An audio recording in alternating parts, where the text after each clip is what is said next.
How does that feel as a coach? It's amazing. Garrett, you guys have seen him on Instagram. He just won the world championship. Just to see the crowd stand up and cheer for him, and then he's such a nut. He just takes his shirt off and starts flexing in front of 1,000 people. Welcome back to the Passion to Paycheck podcast. On today's episode, we have Nick. Hey, Nick, how's everything going? Good. How you doing, guys?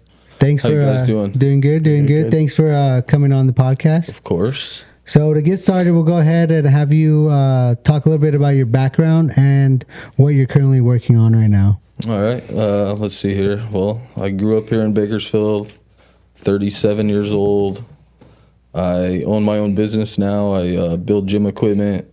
I also coach the Special Olympics powerlifting team here in Kern County. Nice. I am a published author. I've wrote a children's book. I'm currently working on another one right now. Nice. I also coach powerlifting for like normal able lifters, and I travel around the world myself competing in powerlifting. Oh, nice. So I stay pretty freaking busy. Sounds like a busy Sounds like a little bit. Yeah, try to do a little bit of everything. I even write poetry and everything else. So that's good. How did you get into the poetry? Well, so about 10 years ago, my little brother actually he took his own life. Oh. And so I kind of fell into this little dark place, started reading into stuff like that because you really can relate to that stuff. Yeah. And then eventually I just kind of started writing my own and nice. took off as a way to release your own feelings through words, and Makes sense. Yeah. other people see it too and they're like, hey, I can relate to that, and then Nice. makes everybody feel better. Yeah. Oh, yeah. So do you, for those poetries, do you publish those books out too, or you just kind of? No, I've had so many freaking people ask me why don't you publish one? But to me, I write it and then I put it out there and then it's done. Oh, You know what I mean? Yeah. Just kind of one and done. Just kind of let it's that flow. Let your feelings go and then it's over. Eventually I have probably over 500 of them written. So Oh, damn. That's a whole it's been manuscript. 10 years of that. So Oh, dang. eventually I may do that. Okay. So. And then how did you get into the children's books? Oh, well, so actually the book that I wrote is it's called The Goat That Climbed the Hill, and it's actually like a children's version of me losing my brother and dang. climbing up a hill without him until eventually I'm with him again, you know what I mean? Yeah. So in the book, the goat climbs the hill, meets all these people along the way, all these animals that need help. He helps them and then reaches the top of the hill where his brother is. Oh, dang. Oh, wow. So it's Nice. super Interesting, deep, Yeah, super deep. Like little kids Deep wouldn't realize meaning, that, but as an adult, you read it to your kid and you're like, oh shit, this That's is some real shit. yeah. So That's crazy. And when did you write that one? When was that one published? shoot, I wrote it probably 3 years ago. Okay. But I just published it back in June, Oh, nice. Wow. so it's still pretty new. Nice. And I've sold probably about 200 of them now. Nice. So and in March I'll be traveling around reading them to kids at schools and stuff like that. Nice. Oh, that's pretty cool. Yeah. And then for the new book, is that something that's trailing off of? No, that it's book, or is it completely separate? different. So Okay. the one I'm working on now is called The Real Life of a Superhero, and it's about this superhero that lives his life helping everybody, and then all the people in his town don't realize he's hurting too. You know what I mean? Okay. Yeah. Right. And nobody checks on him or anything because they figure, he's a superhero. He'll be okay. Right. Yeah, so it's another deep meaning of That's a book. a unique one. Yeah, I like that. That happens. That tends to happen a lot to the people that help. You know, everybody thinks he's so strong. He's this. He got it all figured out, but they don't know that we're all human. We all go through stuff. we all have the same feelings. We all 100%. battle depression. We all battle anxiety, pain, All the mental. loss, everything. Yeah. So. I think sometimes people forget that human aspect just because even social media will portray someone a certain way, but then you're like, oh, his life's perfect, but you don't know it's not. the shit he's dealing with on the back end, the thoughts going through his mind, the people he's lost, the people that's done him wrong, or different betrayals he's dealing with, but just shows he looks good. Yeah, so that's basically what that book's about. Oh, it's nice. everything that he's dealing with on his own because nobody really pays attention to his side of his life. They're just worried about theirs. That's even an adult book. Yeah. Even the other one, man. Anybody that's ever lost somebody can read that book and it will hit you. It would relate to that. Yeah. So when is that book coming up? That one I haven't finished yet. The other one, The other one's been out for 6 months, 7 months now. Okay, The other one is almost done. It's about halfway done. Okay. Nice. So, So how did you get into powerlifting? you know, How did that start? so I've always lifted weights. So I started lifting weights in like high school. All of us Okay. guys did. Yeah.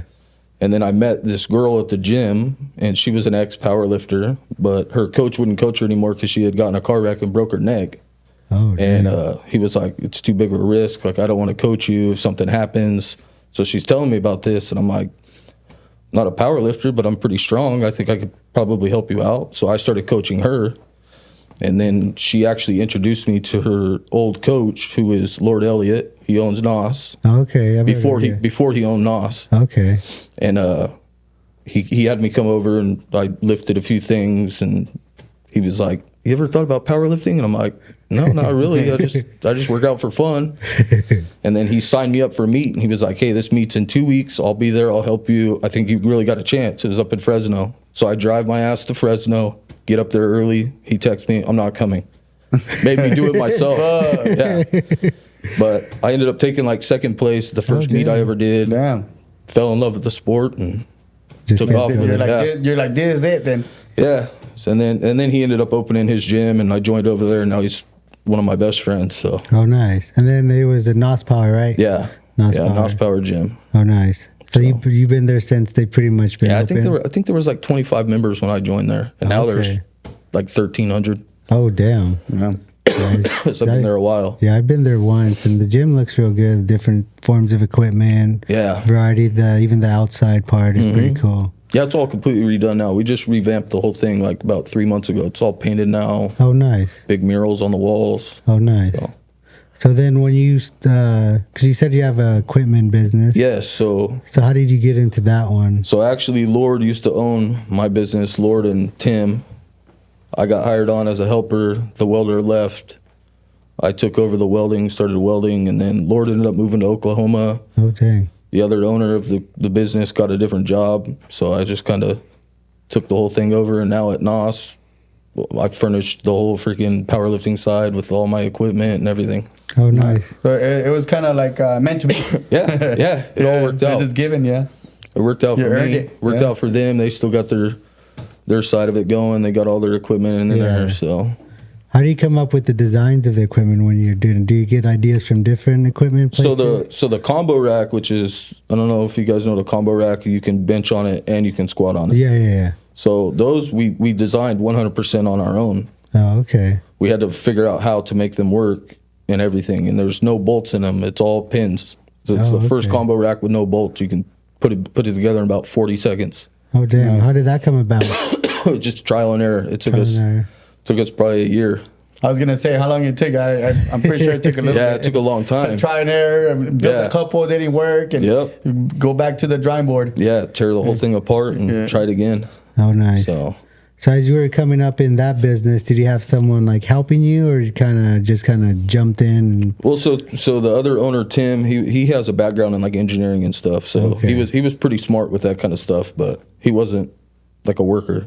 So oh, okay. so he would kind of tell me like, hey, this is what we're gonna try. I would do it. It worked or it didn't.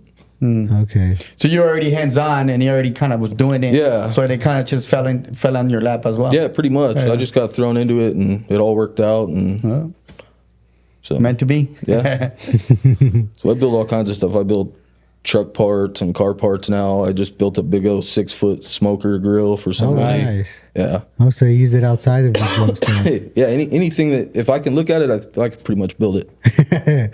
That's pretty cool. Yeah, it's fun. Well, I bet. So I know you mentioned you also have a Special Olympics team. Yes. How did that whole thing? Because that's kind of unique to Kern County. Yeah, it's we didn't have one until we started it. Me and Lord reached out to the Kern County Special Olympics, and we talked to them about it, and they're like, "Yeah, we don't know because it's kind of dangerous." We hassled them for probably 6-7 months, and this was during COVID too, so Yeah. it was hard to even get them in there. Yeah. Right. And then we had to take classes. We had to take like some behavior classes to learn how to deal with people with special kids. needs. Yeah. And we actually had to pay a fee to become coaches for them. And we started with 3 lifters, and now we have probably a total of 11. Okay, nice. And so, I mean, but they compete in normal able lifter competitions. I was telling him earlier, one of my lifters actually went to world championships and won the world championships of normal powerlifting. Yeah. That's pretty impressive. Yeah, he's got almost a 400-pound bench. He hit like a 385 bench. Oh shit! Squats and deadlifts over 400 pounds. He's a 23-year-old kid, man. Dang. How tall is he? Oh, he's short. Oh, okay. He weighs 220. Okay. So, but that's crazy. Though. Yeah, that's impressive. I have one. I have him, and then I have another one. He's 155 pounds, and he deadlifts over 300 pounds. That's like double his weight. Yeah, it's crazy, man.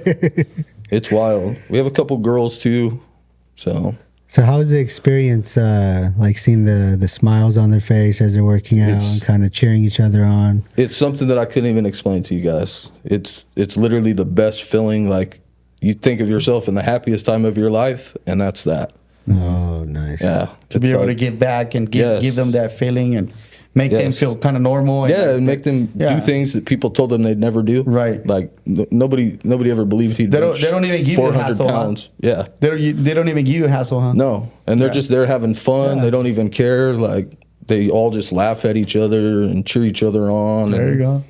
It's funny too because they all call me their big brother. Like I'll go over to their birthdays and we all go out to dinner. One of them I was just within Vegas for a week. Oh, nice. Yeah. That's cool. So building the relationships outside of the gym even. Yeah, too. it's a blessing, man. It really is. It is such a blessing. And how long has that program been going? We started it, I want to say, in like August of 2021. 2021, so okay. Almost 4 years now. Then it's you and then Lord who... Oh, Lord moved away. Oh, so now it's all on me now. Oh, you're doing it all. Do you have any help doing it? Or? Yeah, one of them's dad helps, and then my buddy Chris comes in and helps when he's able to. Okay, nice. So, are you surprised with some of their lifts that they do and kind of first attempts at certain lifts? Yeah, I mean, seeing them, lift up 300 pounds is pretty crazy. Yeah, I can only imagine. Yeah.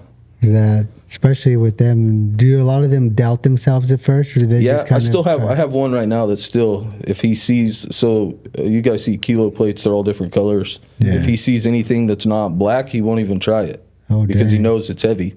Oh. It's wild, but I could put 2 tins on there, but a 20-pound blue plate, he's scared. Or a 20 kilo plate. But 2 tins, and he'll try it. He doesn't even... That's interesting. It's weird. So it's the colors that get to them, I think, because they recognize that as it's heavier. Yeah. And is there ways that you figure out to kind of help them break that barrier as far as like the mental aspect of the different color? Like if I get them all hyped up and I have the other ones cheer them on and stuff, they don't care anymore.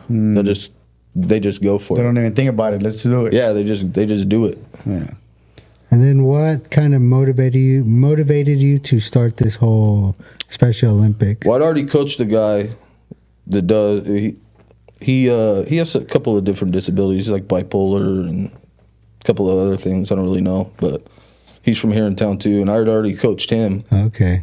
And I was like, that'd be cool to take a bunch of them and really coach them and see what they could really accomplish. And so that was kind of it. Me and Lord got together, and he was already talking about it a little bit too. So then once we were able to actually do it, then we just went for it. Nice. So that whole thing, you to sign up, was there like fees or there? No, I actually volunteer and I do it all for free. Okay. So as long as I coach them, they could come to our gym for free. They could come there whenever they want, work out. So don't charge them. So anyone that has the Down syndrome, they can just hit Down you syndrome, autism, anything. Some of them are autistic, some are Down syndrome. Do they just contact you, or how do they, if they're interested? Yeah, so either they'll contact me on like Instagram, or the lady that runs the Kern County Special Olympics, they'll get a hold of her and ask her about it, and then she'll contact me. Okay, nice. That's pretty unique. That's very good you're doing that for the kids, though, here in the community. Because there's a lot of... There's not much of that kind of camaraderie for those types of individuals. There's more like almost like outcasts, but I feel like that helps them bring that normalization to their life and gives them the confidence. And then maybe they know another person that has a similar Down syndrome or autistic, and then they hey, come over here. So a with lot of us. them already knew each other, and they had played like sports together through the Kern County Special Olympics. Oh, And nice. they all just kind of, it's cool Get because they all together intermingle and they already knew yeah. each other. Yeah. Some of them came from out of town though, so they didn't really know anybody, but they're so like accepting of each other, they don't even care anyway. Like See, the that's minute awesome. somebody else is in there, they're hugging each other and everything else. So Having Yeah. a good time. yeah, they don't care. Hey, how many times a week do you coach them? I coach them 2 times a week, every Tuesday and Thursday. So if anybody ever wants to come by, just get a hold of me. You come check it out. It's awesome to watch. Nice. It really is such a fun thing. And then I try to have them compete like twice a year. Okay, nice. Yeah. And then yeah, you also said you have the regular powerlifting group as well. Yeah, I coach. I coach Team Goat. Okay. My Instagram's the Goat, and then so Team Goat, and I think I have about 20 of them too. Oh, nice. That's all through online. Oh, nice. Yeah. Online coaching? Yeah. Okay. Do you have any of them in person or mainly all online? No, for I don't them? do anybody in person because I mean I work a full-time job, and then I Yeah. coach the Special Olympics. I have a daughter. Okay. I actually have a granddaughter now too. Oh, so nice. Congratulations. Thank you. So I stay pretty busy, and just doing online it's so much easier. I just send them a routine. They send me their videos. Perfect. Makes it way easier. That's what I'm working on right now. Yeah. It's way easier. Yeah. Heck yeah. Just streamlining it because then you can just make this extra stuff, have their little. Yeah, and you just give your workouts. input. Tell them, hey, try this next time. Do this. Do that. Yeah. It works out. Nice. I've coached plenty of them. They've won national championships, some world championships. So Oh, hell yeah. you don't need to be in person. If somebody's that dedicated to it, you don't need to be in person anyway. Yeah, exactly. They got it locked down. Yeah, they already know what they're doing anyway. You're just helping them Yeah. tweak the last little. Then- And how long you been doing that? I did my first powerlifting meet in October of 2014. Okay. So I'm almost 11 years in now. Oh, dang. And then I've been coaching since 2018. Okay, so more recently, about Yeah, 6 years. about 6 ago. years. Yeah. Okay, nice. What made you get into coaching more? You know, I've always just, even before I was like actually coaching, anybody that worked out with me kind of just did whatever I would tell them to do anyways, because I was always like way stronger than everybody that I worked out with. So It was easier for them to listen to you. yeah, it's like obviously what He's you're doing something right. Yeah, whatever you're doing is not working. So try this, and then so finally, I my little cousin worked out with me all the time. He was a 165-pound kid, and I coached him first, and he benched 440. Holy moly. Yeah, at 165 pounds. That's a strong Yeah. motherfucker. So after that, I was like, I guess I could do this. Yeah. So, Kind of gave you the confidence. yeah. Nice. And then as far as like having so many things going on, is it very sometimes difficult the time management, or do you kind of have that whole thing down? Yeah, I mean, anybody's life gets difficult at some point. Yeah. Oh yeah. Oh yeah, I Because you definitely. get in relationships and everything else, and then you have to figure out how to time manage everything. Yeah. But I mean, I stay pretty consistent every day with the same thing. I work during the morning. I work out at the same time every day. Do my thing at night. Nice. So, Kind of have everything balanced out. And of course, stuff happens throughout life and stuff like Yeah. that. You got to make some changes and get back to it. yeah. Then do you have any upcoming powerlifting meets? Yes, I will be competing on June 8th here in town at NOS. Lord's coming back here to host a lifting seminar, Oh, nice. and then he's going to host a powerlifting comp the next day. Oh, nice. So it'll probably be my last one, I think, because my Okay. body's falling apart. So I'm hoping to total 2,000 my last meet, and then I can Then that's 3 lifts, right? Is it- bench. Well, you squat, bench, Okay. deadlift. So I'm Okay. hoping for like a 730 squat, a 518 bench, and then a 760 deadlift. Oh, nice. That gives me my That's, 2,000 pound total, and then I can call it quits. Oh, nice. So are there times where when you go to the gym, like you just have to push yourself more than other times? Yeah. Sometimes I go in there and I don't even want to be there. But once you start going though, and you start lifting, you don't care anymore. Yeah. It's like it ends up being a great workout. Yeah. Some days those are the best days when you don't Yeah. really want to be there and you don't really care. You're not Yeah. worried about anything. You're like just going with it.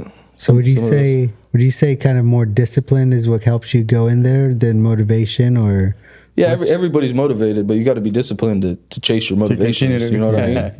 Yeah. Everybody's like motivated to do something, but Yeah. are you really going to do it? Unless you're disciplined, you're not really going to even try it. yeah?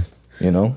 So then in the gym, are there different things you do to kind of help progress your lifts, or like new things you try, or you kind of stick to the program you're running? So I myself, I don't even run a program. I just go in there and do whatever I want to do. Okay. What do you feel like doing that day, or? Yeah, well, I mean, so my program is I'll bench, squat, deadlift, bench, squat. But as far as like what I'm doing that day, I just go off how I feel. Okay. I feel like once you reach a certain level, accessories and all that stuff isn't going to help you anyways. Yeah. You know what I mean? Yeah, I feel that. Because sometimes that's why I'll go into the gym where I'll have my own workout written, but sometimes I'm like, let me do this, this. Yeah. I mean, if I tell myself I'm gonna go in and do this, and then I get there and I don't want to do it, then I'm not really gonna try it anyway. You know, so I just go in there, and if I feel good, I'll do what I want to do, and if I don't feel like lifting heavy, I'll lift a little lighter. Yeah, and then for all your athletes, how do you keep them motivated? Is there ways you keep them motivated, or you kind of? I mean, I think just staying in touch with somebody and hyping them up and reminding them like, hey, this is what we set out to do. Yeah. This is what you want to do. I think that's really how you motivate people. And as an athlete, once you start seeing progress too, it's easy to stay motivated. Yeah. You know? Yeah. So yeah, that makes sense. And then for the Special Olympic powerlifters, is there challenges you kind of have sometimes with them, trying to get them to do certain things, or kind of what's like one of the biggest challenges you faced? The biggest challenge is just trying to make them try things.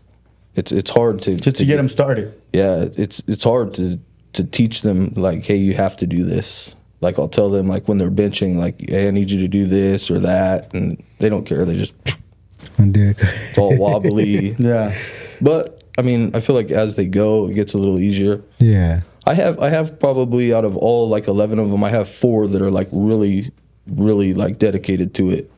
Oh, okay. Nice. Yeah, they're like really on it. But 2 of them just qualified to compete at national championships. Oh, nice. One of them was like right there, but missed a couple of lifts that he shouldn't have. So, how does that feel as a coach? It's amazing. Yeah, like so I have Garrett. You guys have seen him on Instagram. Yeah. He just won the world championships. He benched like 385 pounds, and just to see the crowd like stand up and cheer for him, and then he's such a nut. He just takes his shirt off and starts flexing in front of 1,000 people. Yeah. So it's like, how could you not enjoy that? Right. You know what I mean? Yeah. That's how good he feels, you know. Yeah, Fuck yeah. Yeah, and he doesn't even care. Yeah. He's up there just having fun, and his dad didn't even know that he won a medal, and I was like, no, he's gonna win. He won, and he's like, what do you mean? This is the World Championships? And I'm like, yes, I know, and he won. He ended up winning like 3 medals. Yeah. Oh shit. Yeah. At World Championships. That's impressive, Mm-hmm. especially amongst all those other athletes. How many competitors were at that one? Ooh, he competed against like 11 people. Okay, nice. Yeah. I mean, what weight class is he in? He's 220. 220. But, so he's 220, but he's juniors because 23 and under is juniors. Oh, okay. So the categories are like that. Yeah. So the category in powerlifting is like 20 to 23. Oh, okay. So, but I think in 20 to 23, there was like 6 lifters that he out bench pressed. Oh, dang. So. That's good. Yeah. So then as far as coaching them and stuff, have they taught you anything, coaching them? Yeah, I mean, they teach you to be patient. They teach you to like that everybody's different. You know what I mean? I can't coach one of them the same way I coach the other one. They're all different. So it helps out a lot because then even in like your own normal life, you realize like, hey, not everybody has the same mentalities, things like that. Yeah. So you learn a lot from them. That makes sense. Then as a coach, are there things you kind of do to further your knowledge, like more research, stay on top of things, or? Yeah, I'm constantly on like YouTube looking at lifters and what new things you can implement into powerlifting and things like that. So always trying to learn. It's always learning. And then when you're going through tough times, what's some things that kind of help you get through those times, whether it's at work, life, in the gym? Yeah, I mean lifting helps a lot. That's really why I started like lifting heavy anyways. It's like there's nothing that stops you from lifting in the gym. It's like just you and the weights, that's it. Just let it all loose right there. Yeah. Let it all out. I do a lot of writing though still. I read a lot, things like that. Things that just decompress you. Yeah, kind of just like anything like that. Yeah. Nice. And then for your business, what are some challenges you kind of faced at the beginning when you took it over yourself? I mean, the hardest part was trying to figure out how much things actually cost. That was the hardest part. I had to figure out how much I could charge for something that I hadn't built before. Okay. So a lot of the first things I built on my own, I probably lost money on.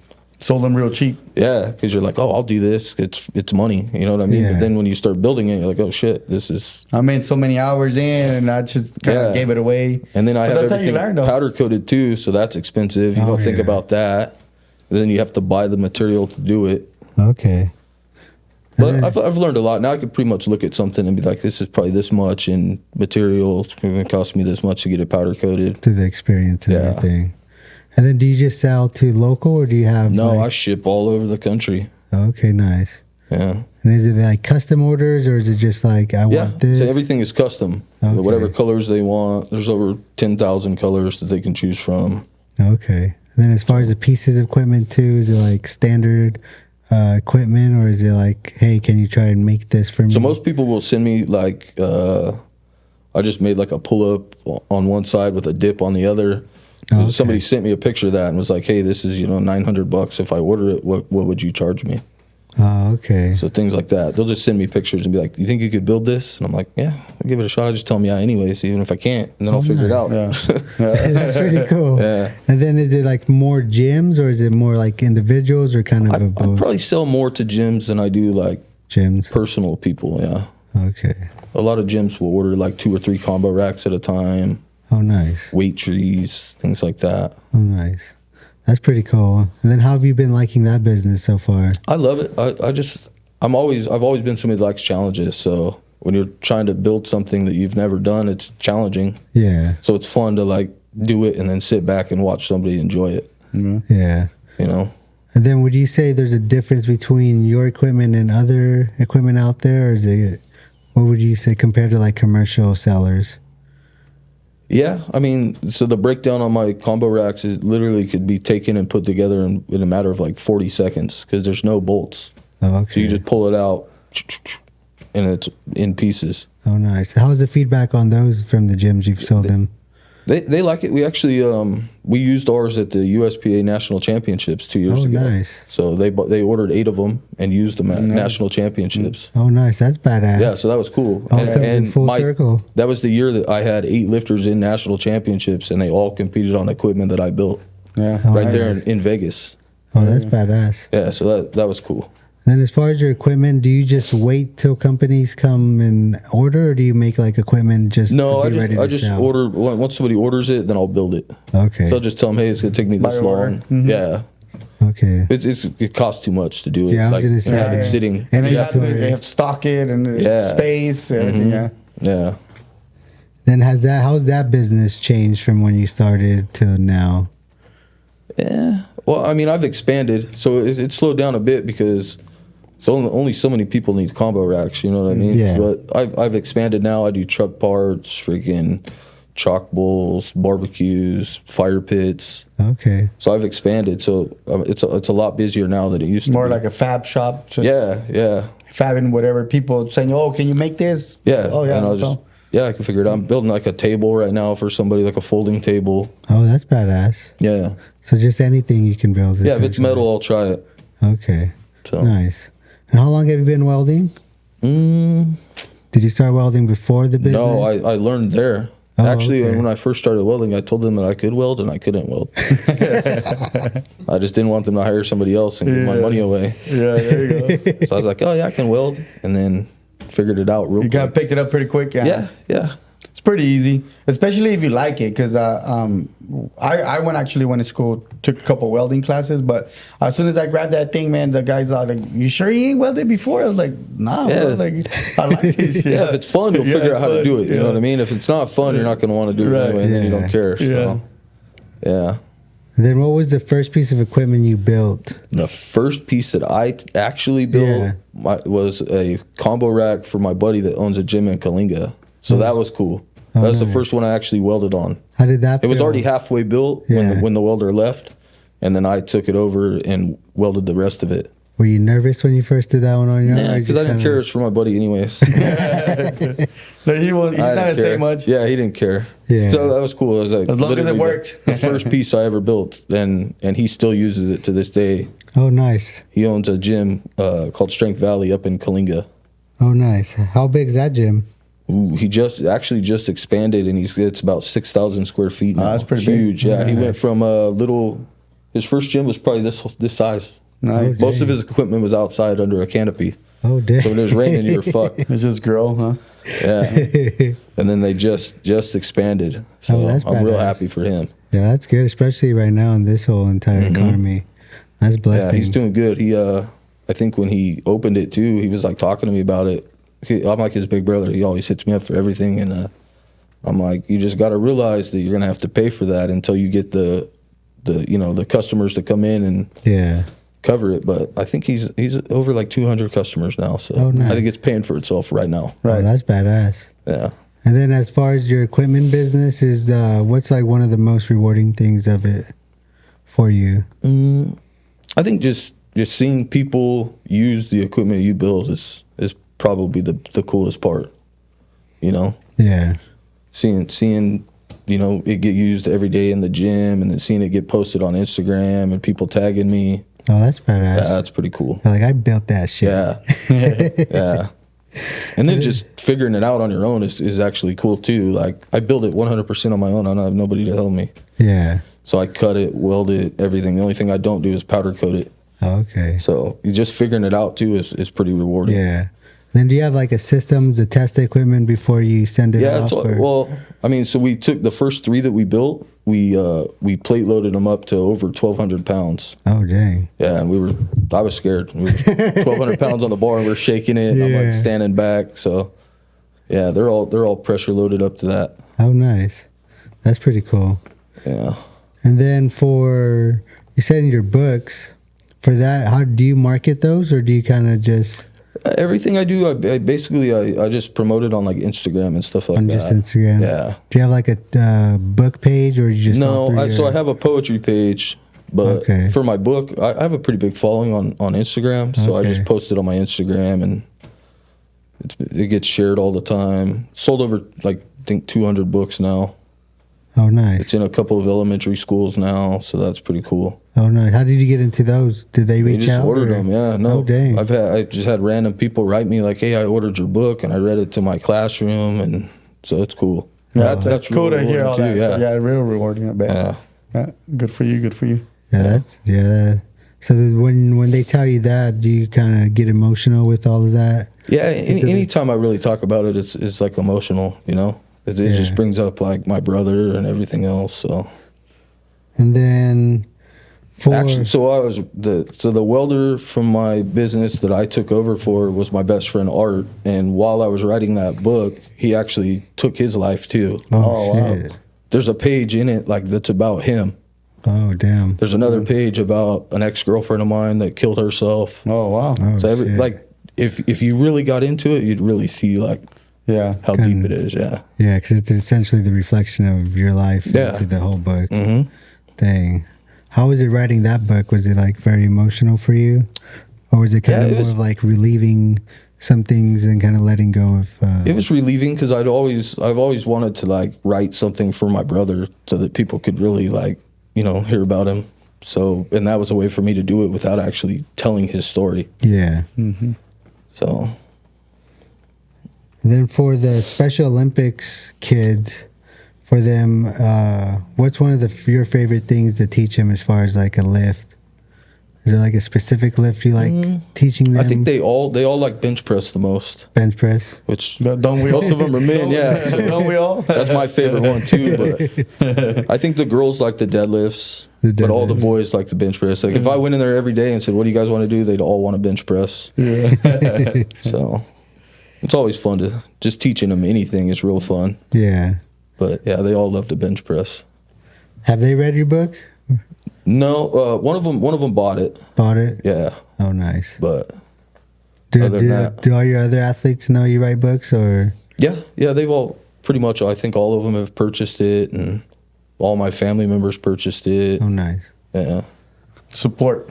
Yeah, it's all over the place. Good, yeah. And then when you're writing, how do you deal with like the writer's block? I don't know. I just think I'll step away from it for a while and not think about it, and then one day it'll just click. I actually wrote that whole book in about 4 days. Oh, dang. Yeah, I was supposed to be at work working, but I wasn't working. And I Gotta was just sitting there. Yeah. And it just kept coming and coming and coming, and I ended up finishing in like 4 days. Oh, that's crazy. It was a trip. That's fast. It was a real trip. How many pages is that book? It's 19 pages. 19 And it pages? sat for 2 years before I published it. Oh, dang. Because I was scared to publish it. I would send it to people and have them read it. And what do you think? And I was scared to publish it because I didn't think anybody was going to like it. And then everybody loved it. Oh, nice. So then I reached out to a company and they took it and published it and rewrote the whole, like, fixed all the errors and everything. And then now it's on Amazon. Oh, nice. Did someone draw like pictures? Or Yeah, so it was cool because the guy that drew my cover is a guy I went to high school with named Chris, and his little brother had actually killed himself too. Oh, dang. So he drew the cover, and then my cousin drew all the inside illustrations. Oh, dang. That's So it was cool. We all knew each other and everything, and then they knew my brother too. So it was real cool. Come together and Yeah. finish the book. Yep. Then, as far as your personal growth, what are some of the things you like doing for yourself? Ooh. I don't know. So sometimes I struggle with things a lot, just like everybody else. But Yeah. I feel like when I'm struggling, I like to just go sit out, and I like the mountains. I'll go sit out in the nature. mountains, and just sit, listen to water. Okay. For some reason, ever since my brother died, like water calms me. I don't know why, but so I'll go sit by rivers, things like that. Oh, nice. Sit out there and write, stuff like that. Oh, nice. You just write out there and do you get good ideas out there on poetry? Is it mainly the poetry you write out there? I feel like you're just sitting around staring at mountains and trees and clouds and everything else. Gives you some good visuals for some writing. Oh, yeah. And then as far as when you have setbacks, how do you deal with those? I don't really have setbacks, man, because I feel like if you're having a setback, it's because you're trying to do something, so you just figure it out anyways, I like and you that just go view. at it again. You know what I mean? Yeah, that's a good point of view. I haven't thought of it like that. Everybody's gonna run into issues, but it's only a setback if you let it set you back. Yeah, you know. that's a good one. Yeah. And then as far as how do you define success for yourself?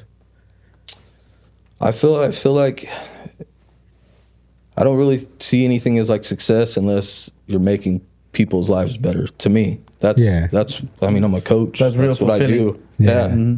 So success to me is like seeing people accomplish things with your help and things like that. Like money and all that stuff, I don't really care about. Okay. I'm like, when you coach people and you see them do things and you're making their life better, or keeping them out of trouble from doing. I coach a lot of my lifters are like ex-addicts. Oh, okay. So they went from being addicted to drugs, now they're addicted to powerlifting. Yeah. So it's cool to keep them like. Yeah, it makes a big difference. 'Cause that's essentially how my path was. Yeah, I tell everybody like addiction. You're not addicted to drugs. You're just addicted to something. Yeah. You could take that addiction and put it somewhere else, and you'll forget about those drugs. And you'll chase powerlifting. Yeah, It's the same thing, man. It's the high that you're addicted to. Switching- Once you start getting strong, The and addiction. yes, that becomes your addiction now. Yeah, because that's what I always tell people is once you're an addict, you're always an addict. You just have to take this addiction, put it to something more Yeah, positive. I've been an alcohol addict. Like I loved drinking. I was an alcoholic. Yeah, same. So now, you got to learn how to limit yourself if you want to accomplish the things that you're out trying to do. Yeah, especially the whole addict thing is a whole big thing. I think a lot of is. people don't talk about or kind of hide. Especially these days now, man. 'Cause a lot of people Everybody. hide behind the addiction. It's everything's okay, but then that's what makes the brain go even more wonky. And then you're like, why is he acting like this? But he's portraying something else on here or on Instagram. Yeah. So I think, that's cool that you're doing with the addiction because a lot of times those individuals don't have another outlet. Yeah. Once you introduce them to something like that, like so one of the guys that I didn't know how long he had been clean or anything. I just knew he got introduced to me at the gym. He competed in his first powerlifting meet and he won. And he's sitting behind me, doesn't know I can hear him, and he's talking to himself saying, "Man, I just won a powerlifting meet. I've never won anything in my life. All I've ever been is a drug addict, blah, blah, blah." So when you hear that, you're like, Yeah. That'll hit you. Yeah, that's crazy. So do they open up about it, or do they kind of like? Yeah, over some of them time? do. I have a couple of them that. I mean, I also go speak at like men's homes and group homes and stuff too. So a lot of them already knew me, and they'll open up to me because they know that I actually care. But some of them won't really talk about it. Yeah, kind of just like closed off. And Yeah. 'Cause I feel like they're scared to talk about it because they think people are going to judge them or whatever. But I'm like, we've all fucked up and done stupid shit, man. Like, that's why I like talking about it, because someone may hear it and be like, hey, I can really fucking open up. These guys aren't going to judge me for it. Exactly, especially relate. Yeah, and it's like, oh, these guys became successful in what they do. Yeah. Like, just because you're an addict doesn't mean you can't change your life and become a better individual tomorrow and the next day, and keep persevering. Actually, I think it'll make you like a better person too, because then people go, this fucking guy changed his whole entire life around, and look at him now. You know what I mean? Like, inspire some of the best else. people you meet used to have fucked up lives. Yeah, that's for sure. Yeah. If you ain't been through shit, then you're never gonna learn. Yeah, that's just kind of entitled and just kind of go through life like it's just like da da da da da. Yeah. Until life punches you in the face, and then you're like, and then you don't know what the fuck to do. Yeah. So some of the best people been through some shit like that. So sometimes when you have those kinds of individuals, is there a certain way you talk to them to kind of almost like be, because sometimes I feel like when you train people, even if it's online, you kind of almost are like a psychologist. Well, so I coach online, but most of them go to my gym anyway, so I'll still see them. I just don't sit there with them and coach them. Yeah. So, but I mean, when they're there working out, I'll sit and bullshit with them and stuff too. So kind of work on their mindset. Yeah, most of them go to my gym. Okay, nice. Do you work on their mindset too with them? Yeah, I feel like people don't realize that coaching isn't just lifting. Like, you have to keep them motivated and wanting to succeed, and especially when they have, past like that. Yeah, exactly. It's so easy for them to slip off, and so when you're with them, obviously you want to hype them up and tell them how good they're doing and things like that. That makes anybody feel good anyways, Yeah, exactly. It's all about them when you're coaching them and stuff like that. Yeah. And then you said you go talk to the group homes and stuff like that, the men's. How did you get into that? So one of my buddies actually runs like a group home. Oh, okay. And so I'll go over there and lift weights, things like that, talk to them. How's that whole experience? It's cool. I mean, I've always been into stuff like that though. Like, I've been through shit too, so I'm like, so you just share your story. Yeah, it's good to go talk to people and tell them like, hey, I've been through this shit. Like, I know how you feel. You know what I mean? I've lost people. I've fucking done this. So, do you find talking about all that stuff has helped you let go of a lot of the past, as far as like the feelings and that, and I also feel like all the shit that I've been through has made me like a more understanding person too. Like, I feel like I care about people a lot more. You know what I mean? Yeah, and then when you lose people, when you lose people, and then you're like, fuck, man, like, I've already lost these people. I don't want to lose these people too. You know what I mean? It makes you really love people a lot more. Yeah. So, and it probably, because you can tell when someone actually cares and then when someone doesn't really care. Yeah. So then, like, talking at those homes, those guys can tell if someone really cares. Yeah, because I mean, if I didn't, I wouldn't be sitting out there fucking talking to them. You know what I mean? I wouldn't waste my time. Yeah. And have you had some of those guys kind of reach out to you and kind of like, hey? Yeah, fuck yeah. A lot of them would be like, hey, man, thanks for that. Like, I'm doing this now and I'm doing that. Like, a lot of them come over to the gym afterwards. So. Oh, nice. Kind of get them set in the right direction. Mm-hmm. You go talk to them, and then they end up getting a job somewhere, and they're out doing good now. Oh, nice. So you like giving back to the community that way a lot. Yeah. It's just kind of inspiring people in a situation. Yeah, I feel like just being there for people is like enough. You know what I mean? There's so many people out there that you don't realize that they don't have fucking anybody that cares about them. Yeah. So when you just giving them like a head to talk to is like good for them. You know? That's pretty cool that you're doing that. That's definitely very commemorable. Yeah. Because that's a lot of people don't do that. That's kind of something different. Yeah, it's fun. It's fun. And I feel like, and then you just get to go meet new people too, and get to tell your story experience too. All kinds of different people. Yeah, telling your story too, I think, is really important as well. Yeah. Especially because you said you've gone through so much, and I'm sure all those people have gone through a lot as well. Oh yeah, I mean, fucking probably 90% of us have, but most people just don't talk about it, man. Especially as men. Oh yeah. As men, we're told like, don't cry, don't fucking look weak, but you can't help it, man. It's life. Yeah. Yeah, when life hits you, it's just like, what the fuck? Yeah. So I feel like a lot of like adults are scared to talk about shit that they're going through. Yeah. They don't want to be looked at like they're fucking struggling or whatever, but we all fucking struggle. So Yeah. Sometimes you just need that one person just to talk to or whoever. yeah, and then I feel like people look at me too and they're like, oh, he's so strong and blah, blah, blah. So it's easier for them to be like, hey, if he's fucking feeling that way, there ain't nothing wrong with any of us feeling that way. Yeah. Yeah. You know? Yeah, that's good. And then as far as your Special Olympics and everything, is there any other details you kind of want to share about that?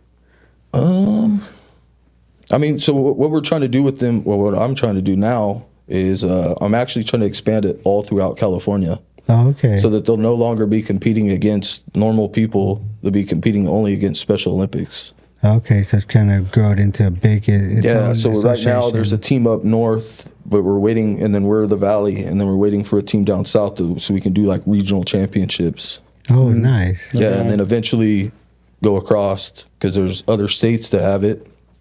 So then we can do national championships. Oh, that'd be Make badass. it go bigger. Yeah, so my goal is I want to have a team of 20 is what I'm shooting for, Okay. and then compete all over the nation. Yeah. nation.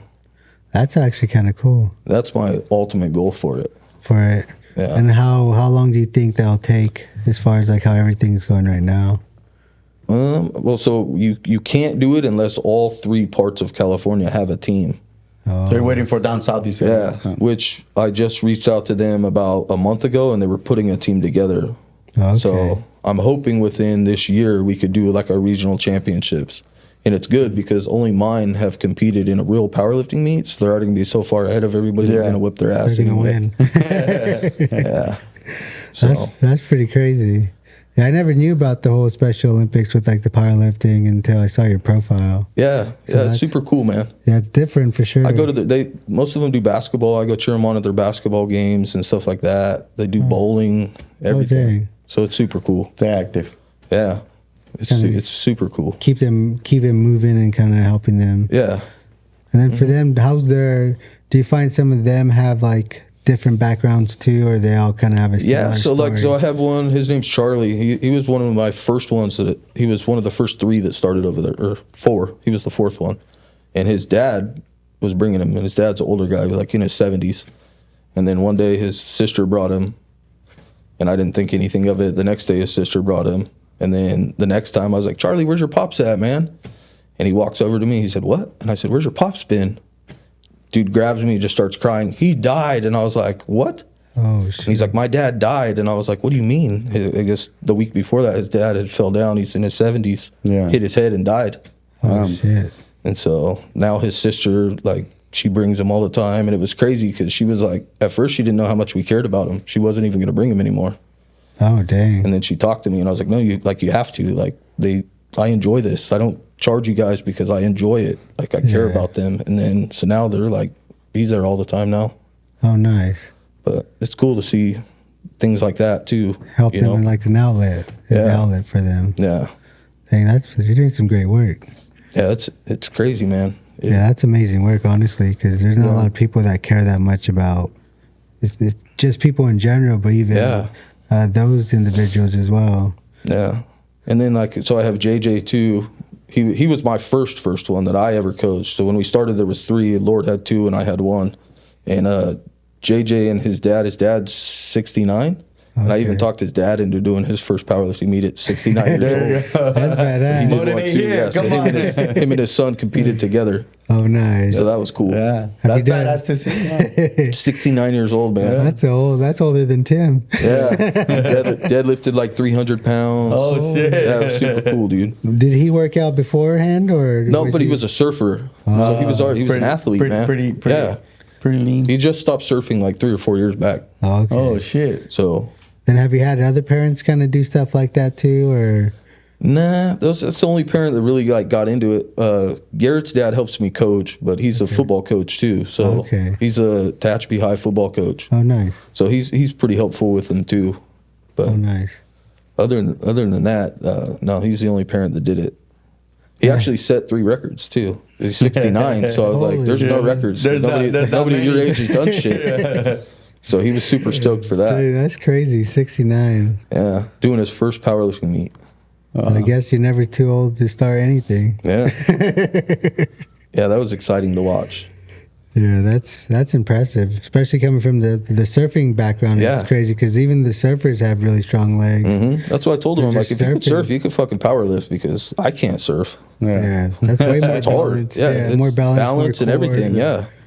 Yeah, that's crazy. 69. That's did he do another one after that, or is that his only one? That's the only one he did. That was the beginning of last year. Oh, okay. Oh, that's recent. Yeah. Oh, dang. Yeah, it wasn't too long ago. How long did he train for that? I think I had coached him for like maybe 6 months. 6 months before. Yeah, before that, he was just coming and hanging out while I coached his son. And then one day I was like, well, if you're here, why don't you just work out with him? Might as well. And then after he did it, I was like, hey, I signed you up for a meet. And he's like, what? Like, I signed you up so you could compete. And he's like, fuck it. There you go. Are there age brackets for that? Like, Yeah, there's juniors, which is up to 23, but it's broke down like 13 to 15 and up to 23.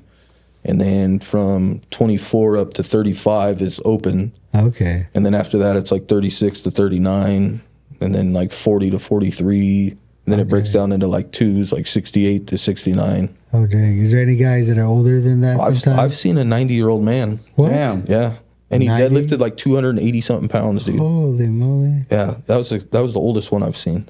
That's strong. 90-year-old. 90. 90, dude. And he just hobbled up there, picked up like 297 pounds, looked at the lights, gave a little fist, and then walked away. That's right. That was super cool, dude. How big was he? Was he like Oh, a tiny little dude. Tiny. Tiny. That's freaking insane. Yeah. That's some goals right there. Being able to lift. I just hope to be walking when I'm that old. Yeah. Right? Just gotta take the right steps for that. The longevity stuff. Mm-hmm. Just take care of the body, especially with today's medicine too. Even like peptides and different compounds like that are starting to be studied more for the body and help people. That I've seen too. Yeah. All that stuff will help. So is there anything else you'd like to share about your business, your books, that you kind of want to dive deeper on? I kind of let the people know or anything. I just tell people just stay motivated. We all go through some shit, so if you start going through some shit, don't quit, because everything always works out. Like, help people, be there for people, because you never fucking know when those people won't be there. Right. Yeah, that's good, because I think sometimes we take people for granted. Yeah. And then you give them a hug one day, and then the next day. Yeah, or you fight with somebody, and next thing you know, they're fucking gone. You know what I mean? Yeah. Then what? Then you're stuck. You never got to say goodbye. So Things just like kind of that. making peace. Yeah. Yeah. So would that be like one of your pieces of advice to the people, or is there another piece of advice that you would give to them? No, that's pretty much it, man. Just be a good person. Fucking don't give up on anything that you're out to accomplish. Help other people accomplish the same thing, and just be a good fucking soul. I like that. Yeah. Yeah. We'll go ahead and end the podcast right here. Thank you again for go ahead and Thank you, coming on guys. the Thank you for podcast coming. and sharing your story about everything you Absolutely. have going on. And we'll catch you guys on the next episode. What's your story?